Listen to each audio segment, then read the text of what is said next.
아, 네, 반갑습니다. 네, 오늘 말씀은 창세기 4장 1절부터 7절까지 말씀입니다. 구약 성경 사면을 펼쳐주세요.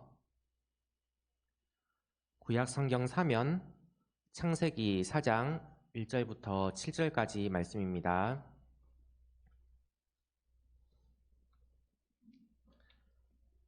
예, 다 찾으셨으면 한 절씩 교독하겠습니다.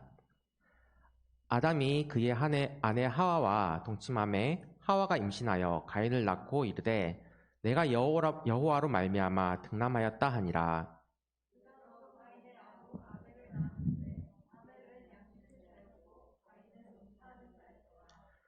세월이 지난 후에 가인은 땅의 소산으로 제물을 삼아 여호와께 드렸고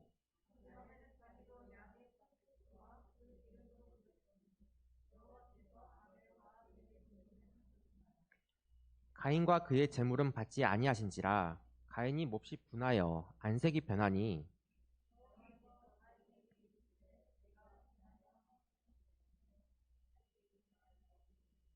네, 다 함께 읽겠습니다. 내가 선을 행하면 어찌 낯을 들지 못하겠느냐. 선을 행하지 아니하면 죄가 문에 엎드려 있느니라. 죄가 너를 원하나 너는 죄를 다스릴지니라. 아멘. 네.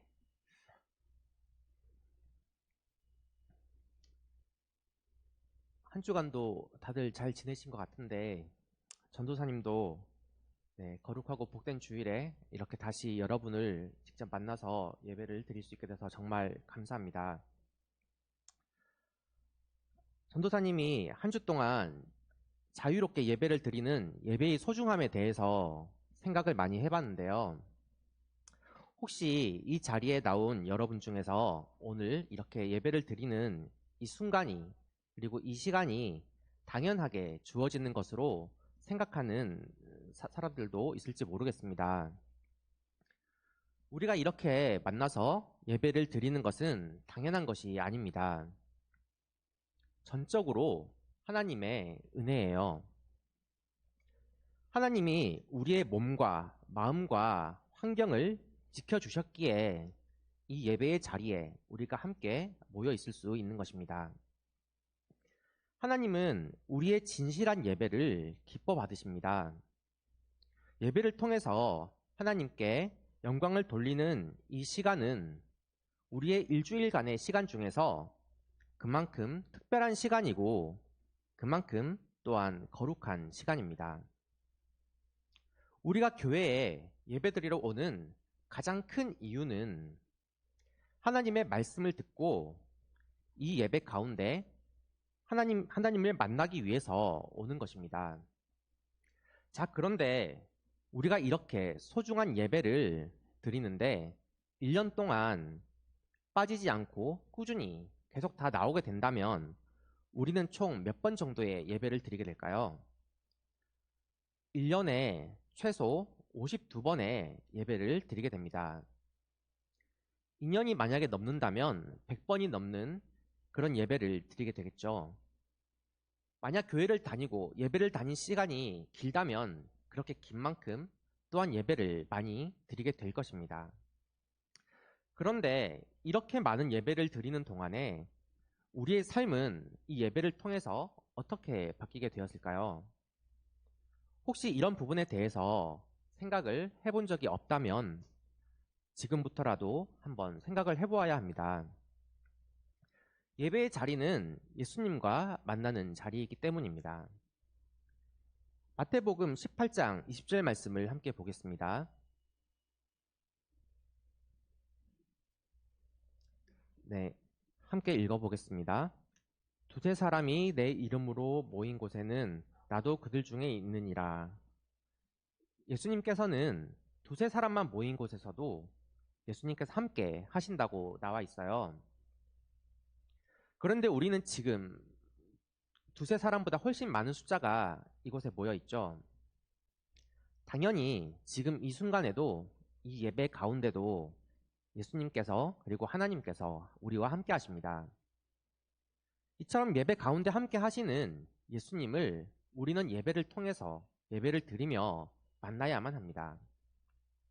그리고 예수님을 만남으로 인해서 우리의 삶이 바뀌어야 합니다. 그냥 습관적으로 몸만 와서 설교를 듣고 가는 거는 안 돼요. 말씀을 듣고 읽으며 우리 몸에 그 말씀들이 체화가 되어야 합니다. 예배를 통해서 우리의 삶이 바뀌어야만 하는 거예요. 그렇다면 바뀐다면 어떻게 바뀌어야 할까요? 하나님이 내 삶의 주인이 되도록 바뀌어야 합니다. 오늘 본문 말씀에는 가인과 아벨이라는 두 형제의 이야기가 나옵니다.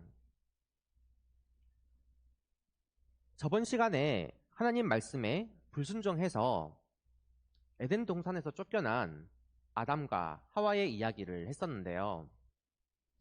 가인과 아벨은 아담과 하와의 자녀들입니다. 형인 가인은 농사를 짓는 농부였고 동생인 아벨은 양을 치는 목자였습니다. 이 둘은 하는 일은 각자 달랐지만 자신들의 재물을 통해서 하나님께 영광을 돌리고 싶다는 공통적인 목표가 있었어요. 자, 사진을 한번 볼까요? 가인은 수확한 농작물을 하나님께 제물로 드렸고 아벨은 양의 첫 새끼를 제물로 드렸어요. 둘 다 제사를 드렸지만 그런데 결과는 달랐습니다. 하나님께서 가인의 제물은 받지 않고 아벨의 제물만 받아주신 거예요. 자, 그런데 이 결과에 대해서 가인의 본색이 드러나게 됩니다. 가인은 하나님께서 자신의 제물을 받아주시지 않은 것에 대해서 어떻게 반응을 하냐면 몹시 분하여 안색이 변하게 됩니다. 안색이 변한다는 것은 극도의 분노와 불만으로 인해서 표정이 경직이 된 그런 상태를 말을 하는데요. 자신의 재물이 하나님께 연락되지 못한 것을 알게 된 가인은 그 문제점을 자신에게서 찾지 않고 외부에서 찾고자 합니다. 하나님께 불평불만을 드러냈어요. 그리고 동생인 아벨을 시기 질투하게 됩니다. 왜 자신의 재물이 연락되지 못했는지에 대해서 가인은 우선 생각을 하고 회개를 해야만 했습니다. 하지만 가인은 그렇게 하지 않았어요. 이 상황을 도저히 받아들이지 못한 거예요. 가인은 자신이 예물을 드리면 하나님께서 무조건 받아주실 것이라고 생각을 했습니다. 하나님마저도 자신의 마음에 들지 않는다면 용납할 수 없는 그런 마음을 가인은 가지고 있었던 거예요. 교만과 시기가 이미 가인의 마음속 깊숙한 곳에 자리 잡고 있었던 것입니다. 전도사님은 성경에는 나오지 않는 일이지만 만약 아벨의 제물을 하나님께서 받지 않으셨을 때 아벨의 태도는 가인과는 많이 달랐을 것이라고 생각합니다. 아벨은 하나님께 우선 자신의 잘못을 회개를 했을 거예요. 그 이유는 아벨은 하나님 중심적인 사람이기 때문입니다. 자, 사진을 한번 봐볼까요? 네, 저기 적혀 있는 글을 보면 내 마음 가지고는 안 돼. 하나님의 마음이 필요해 라고 적혀 있죠. 아벨은 하나님 중심으로 하나님을 온전히 기쁘시게 하는 그런 마음을 가지고 제사 예배를 드린 사람입니다. 반면에 가인의 삶에서 주인공은 하나님이 아니라 자기 자신이었어요. 그의 태도를 보면 알 수가 있죠. 가인은 자신의 부모인 아담과 하와가 걸어갔던 그 불순종의 길을 똑같이 걸어갑니다. 이사야서 29장 13절 말씀을 함께 보겠습니다. 네, 함께 읽어보겠습니다.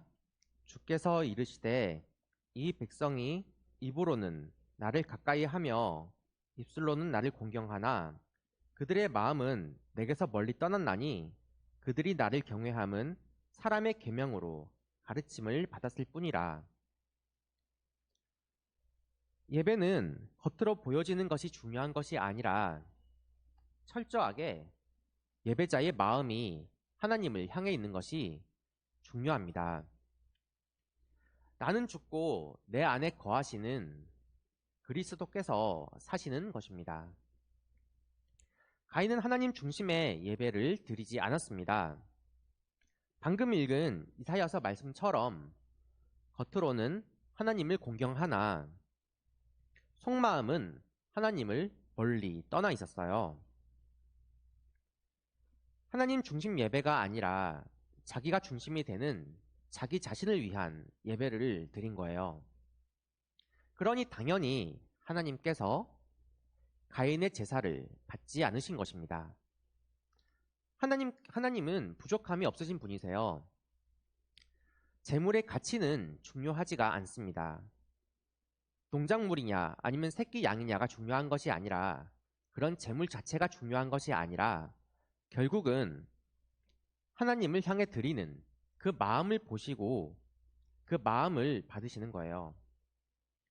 오늘 본문 4절을 보면 받으셨다는 말이 나오는데 원어로는 응시하다, 둘러보다라는 뜻을 가지고 있습니다. 하나님께서 응시하신 대상이 단지 드려진 제물이 아니라 그 제물을 드린 아벨과 가인까지도 응시를 하셨다는 그런 말이에요. 사진을 함께 볼까요? 네, 기도를 하고 있는 모습인데요. 하나님은 사진처럼 이렇게 순수한 마음으로 자신을 하나님께 온전히 드리는 그런 예배를 받으시고 그런 제사를 받으신다는 것을 알 수가 있습니다. 가인의 태도를 보면 우리는 가인이 제사를 드릴 때 어떤 마음 상태로 드렸는지를 알 수가 있죠. 가인은 자신의 제물을 받지 않은 하나님께 대들었죠. 그리고 결국에는 동생인 아벨을 시기 질투해서 죽여버리고 맙니다. 아무런 죄가 없는 동생에게 살인까지 저질러 버린 거예요. 하나님은 이미 가인의 이러한 교만함과 불순종의 마음을 다 아셨습니다. 그래서 본문 7절을 보면 가인에게 죄가 너를 원하나 너는 죄를 다스릴지니라 라고 말씀하셨어요. 전도사님은 이 구절을 보고 아담과 이브가 선악과를 따먹은 원죄가 떠올랐습니다. 하나님께서는 천지를 창조하시고 아담과 하와를 지으시며 그들에게 문화명령을 내리셨죠. 문화명령에 대해서는 저번 설교 때도 전도사님이 여러 번 이야기를 했었는데 생육하고 번성하여 땅에 충만하라, 땅을 정복하라, 그리고 모든 생물을 다스리라는 그런 내용입니다.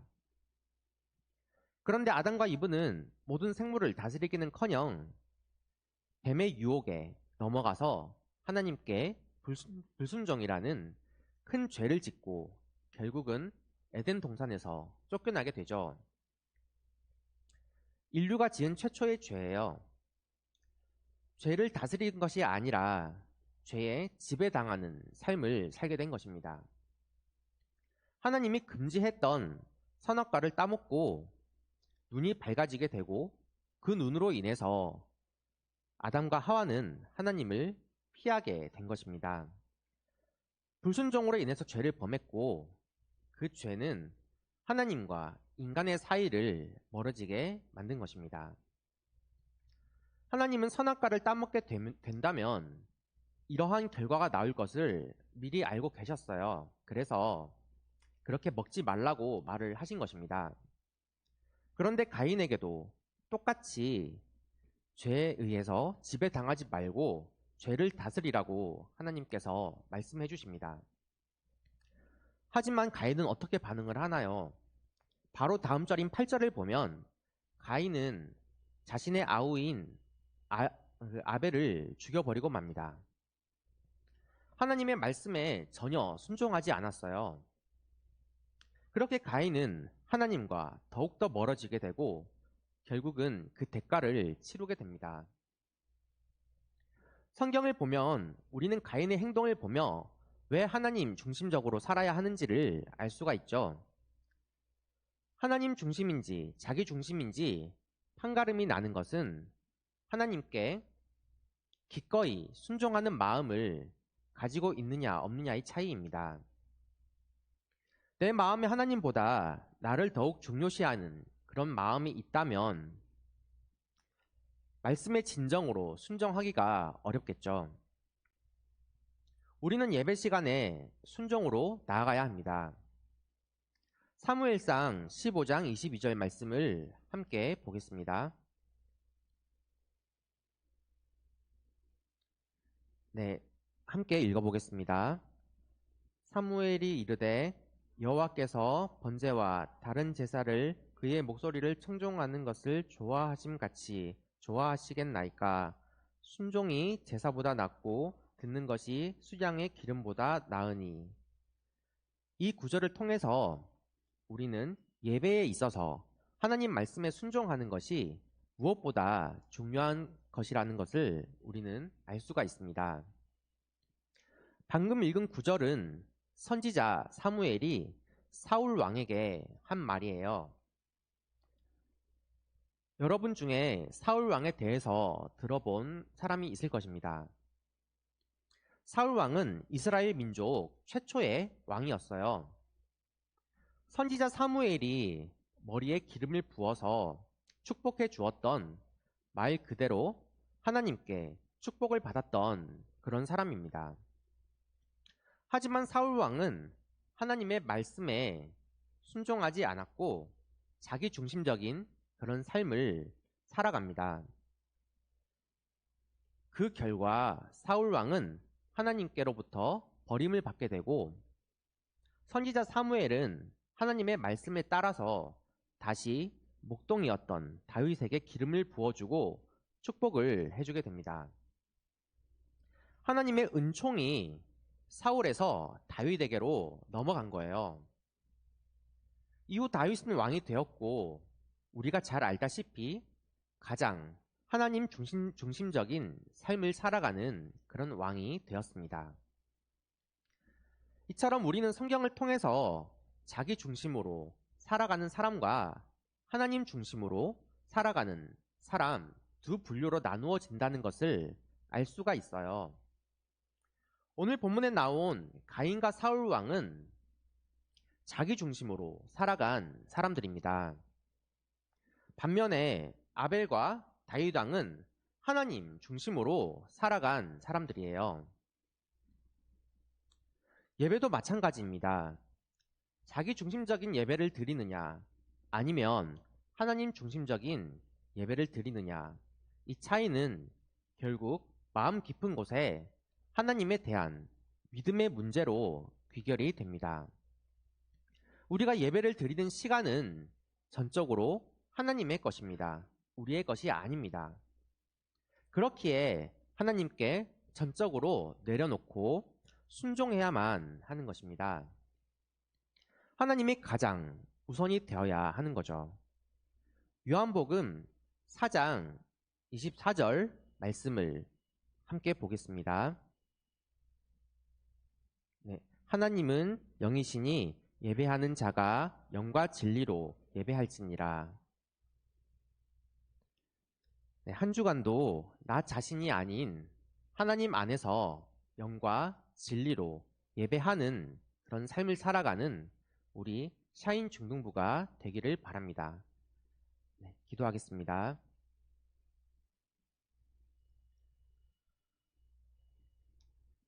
하나님, 오늘 하나님이 기뻐하시는 예배가 어떤 예배인지에 대해서 알게 해주셔서 감사드립니다. 우리는 예배를 드리며 하나님이 주인이 아닌 내가 주인공이 되는 그런 예배를 드릴 때가 많습니다. 우리의 삶을 통해서 그리고 우리의 예배를 통해서 오직 하나님께 영광을 돌릴 수 있도록 허락하여 주시옵소서. 예배 시간을 통하여 하나님을 더욱 알아가는 우리가 되기를 원합니다. 하나님께 더욱 순종하며 하나님께 더욱 진실한 우리가 되어지기를 소망합니다. 하나님, 오늘도 예배 가운데 하나님께 헌물을 드리는 이 손길들을 기억하여 주시고 우리의 중심을 감찰하시는 하나님께서 아벨의 제물을 받아주신 것처럼 이 헌물을 드리는 우리의 마음들을 받아주시옵소서. 그리고 무엇보다 우리의 마음에 성령의 감동을 주셔서 우리의 삶과 예배를 하나님께서 받아주시옵시고 우리 영광이 아닌 오직 하나님의 영광만이 남도록 하여 주시옵시고 예수님의 흔적만이 남게 하여 주시옵소서. 감사드리며 이 모든 말씀 예수님의 이름으로 기도드리옵나이다. 아멘. 네, 주기도문 하심으로 중등부 예배를 마치겠습니다. 하늘에 계신 우리 아버지, 아버지의 이름을 거룩하게 하시며 아버지의 나라가 오게 하시며 아버지의 뜻이 하늘에서와 같이 땅에서도 이루어지게 하소서. 오늘 우리에게 일용할 양식을 주시고 우리가 우리에게 잘못한 사람을 용서하여 준 것 같이 우리 죄를 용서하여 주시고 우리를 시험에 빠지지 않게 하시고 악에서 구하소서. 나라와 권능과 영광이 영원히 아버지의 것입니다. 아멘.